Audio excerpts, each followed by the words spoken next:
अभी मैं अपने विश्वविद्यालय आया हूँ, इलाहाबाद विश्वविद्यालय, और विश्वविद्यालय की तस्वीर बहुत कुछ बदली हुई लग रही है। और उसकी वजह ये भी है कि बहुत दिन बाद आया, और जब आप अपने अल्मा मेटर आते हैं, पुराने संस्थान आते हैं जहाँ से आपने पढ़ाई लिखाई की, करीब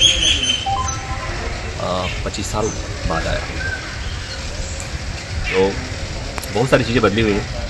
मेरे सहपाठी डॉक्टर कुमार वीरेंद्र यहाँ पर हिंदी विभाग में प्रोफेसर हैं। मुझे विश्वविद्यालय का कैंपस दिखा, कुछ नई चीज़ें दिखी हैं, कुछ नई इमारतें खड़ी हो गई हैं। विश्वविद्यालय है, उसमें उसके मूल रूप में कोई बहुत बदलाव होता नहीं है, लेकिन ये ऐतिहासिक कुआं हम लोगों के समय में देखा नहीं था। अभी मैंने जब देखा तो कुमार वीरेंद्र ने कहा कि इसे दिखाते हैं, इसके बारे में बताते हैं। मैंने पूछा कि इन्होंने कुछ बहुत ही रोचक जानकारियाँ बताई। मुझे लगा कि इसके बारे में सबको पता होना चाहिए।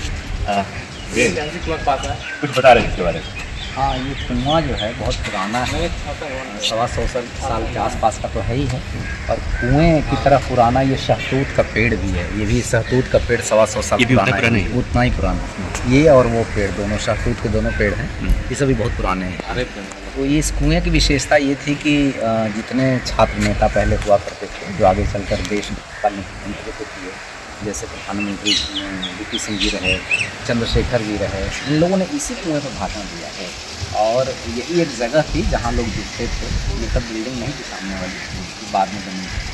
और यहीं से जो विद्यार्थी थे वो अपना निर्णय लेते थे कि किधर जाना है किसी। और इसी पर हाल तक के देवी प्रसाद त्रिपाठी जी राज्यसभा के डीपीटी, हाँ, तो इसी कुएं पर वही भाषण देते थे। तो ये तो राजनीतिक, अच्छा, और साहित्यिक अड्डा भी यही कुआं। परिमल की गोष्ठियाँ यहाँ होती थी, और जो बड़े बड़े कवि आगे चलकर भी सर्वश्रेष्ठ सक्सेना, लक्ष्मीकांत वर्मा, जगदीश, धरवीर भारती, इन लोगों ने इसी कुएं पर कविताएँ पढ़ी, शुरुआत की, और यहीं से बहसें होती थी और यहीं बैठती होती थी। तो ये कुआं गेम चेंजर कुआं भी माना जाता है। एक रामाधीन सिंह जी शासन प्रेसिडेंट हुए, वो भी जीवित भी हैं, तो यहीं से भाषण दे रहे थे और काफ़ी भीड़ थी विद्यार्थियों की। इसी क्रम में अखिलेंद्र प्रताप सिंह जी आए इधर से, और वो वामपंथी धारा का नेतृत्व करते थे। तो नारा लगाते आए कि मठ और गढ़ सब तोड़ेंगे, इतिहास की धारा मोड़ेंगे। और वो सारे लड़के उनकी तरफ मुड़ गए, वो चुनाव जीत गए, जीती हुई बाजी ये हार गए। तो इसको गेम चेंजर कुआं लोग कहने लगे। ये पंकज सर जो पॉलिटिकल साइंस में हैं, वो इसके बारे में बड़ा रोचक बताते हैं, गेम चेंजर कैसे है। यहाँ एक और बड़ी दिलचस्प घटना घटित हुई, जैसा कि प्रोफेसर मानस मुकुल दास जी इंग्लिश वाले बताते हैं कि विजय देवनारायण शाही जो अंग्रेजी के प्रोफेसर थे लेकिन हिंदी के बड़े आलोचक थे, उन्होंने एक बार इस कुएँ से नकल नहीं होने देंगे इसके लिए शिक्षकों को लेकर के मूवमेंट किया बतौर शिक्षक। क्योंकि एक दिन पहले विद्यार्थियों ने यहाँ से मूवमेंट किया था कि नकल करके रहेंगे हैं, हाँ। और ये विजय देवनारायण शाही के ज़माने की बात है।